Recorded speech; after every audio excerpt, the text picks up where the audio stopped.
कथा व्यास पंडित सीताराम त्रिपाठी के मुख से हो रही है श्रीमद् भागवत कथा की अमृत वर्षा। काफी संख्या में श्रद्धालुओं ने उठाया धर्म लाभ।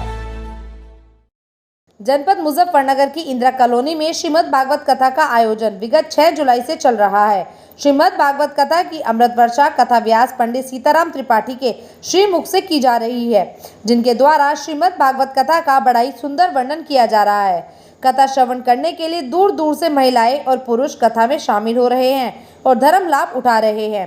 कथा व्यास पंडित सीताराम त्रिपाठी ने जानकारी देते हुए सभी सनातन धर्म प्रेमियों को श्रीमद् भागवत कथा का श्रवण अवश्य करना चाहिए, जिससे मानव कल्याण होता है और जीवन में सभी कठिनाइयों व बाधाओं को पार किया जा सकता है। जीवन में श्रीमद् भागवत कथा का श्रवण करना बड़ा ही उत्तम पुण्य कार्य है, जिसमें प्रभु की लीलाओं का बहुत ही सुंदर वर्णन है। सामाजिक सद्भाव और मानव जगत के कल्याण के लिए श्रीमद् भागवत कथा का श्रवण करना बहुत ही उत्तम माना गया है। श्रीमद् भागवत कथा कार्यक्रम गुरु पूर्णिमा तक पूर्ण होगा, जिसमें गुरु पूर्णिमा के दिन ही विशाल भंडारे का भी आयोजन किया जाएगा।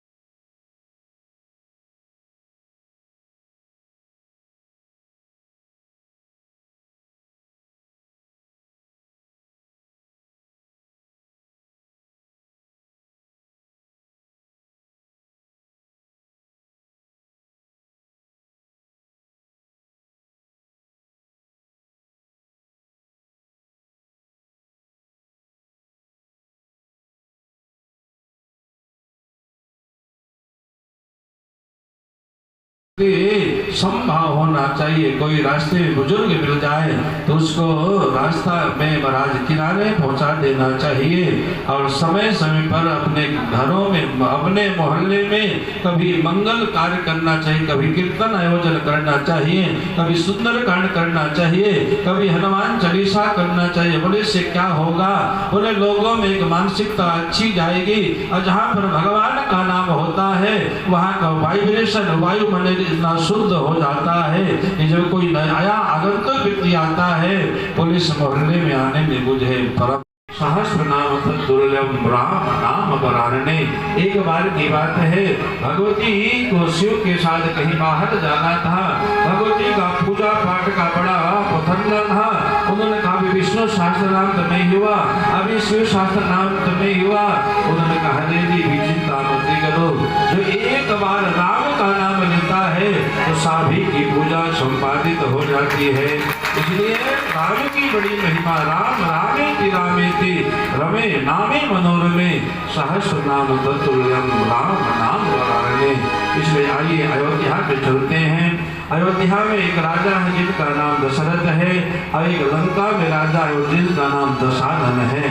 देखो दोनों में 10 शब्द लगा है। इधर दशरथ है, दशरथ का तात्पर्य क्या हुआ? जिन्होंने 10 इंद्रियों में कंट्रोल प्राप्त हुआ। ये भागवत कथा विगत 6 जुलाई से चल रही है। आज भगवान श्री कृष्ण का प्राकट महोत्सव है और इसमें बड़े धूमधाम के साथ भगवान का उत्सव मनाया जाएगा। माखन मिश्री का भोग लगेगा। सभी भक्त आनंदित होकर के भगवान का कीर्तन करते हुए राष्ट्र के लिए मंगल कामना करेंगे, सभी के लिए मंगल कामना करेंगे। सभी स्वस्थ रहें, प्रसन्न रहें, आनंद से रहें और सभी विजयी। भगवत कथा का उद्देश्य है कि समाज में मंगल क्रांति रहे, एक दूसरे के प्रति संभाव हो, सद्भाव हो और सभी की मनसा वाचा कर्मणा बुद्धि शुद्ध हो। इसलिए कथा के माध्यम से, वाइब्रेशन के माध्यम से, कीर्तन के माध्यम से हम सभी ये राष्ट्र में यही उपदेश और यही भाव निवेदन करते हैं कि सभी प्रसन्न रहें, स्वस्थ रहें, आनंद से रहें। भागवत कथा गुरुजी महत्व क्या है? इससे जनता को क्या वो मिलता है? ये सुनते हैं इस कथा को। सामाजिक रूप से भागवत कथा का महिमा यही है कि इस यज्ञ के माध्यम से सभी का पालन पोषण होता है, चाहे किसी भी वर्ण का हो, और एकता अनेकता में एकता का सुंदर दर्शन भागवत कथा के माध्यम से होता है। ये कथा कहाँ चल रही है? कब तक चल रही है? कथा इंदिरा कॉलोनी में चल रही है, 521 बटे इंदिरा कॉलोनी में चल रही है और ये कथा विगत 13 वर्षों से लगातार चल रही है। और गुरुदेव भगवान की पूर्णिमा में गुरुदेव भगवान की आराधना साधना के निमित्त कथा होती है।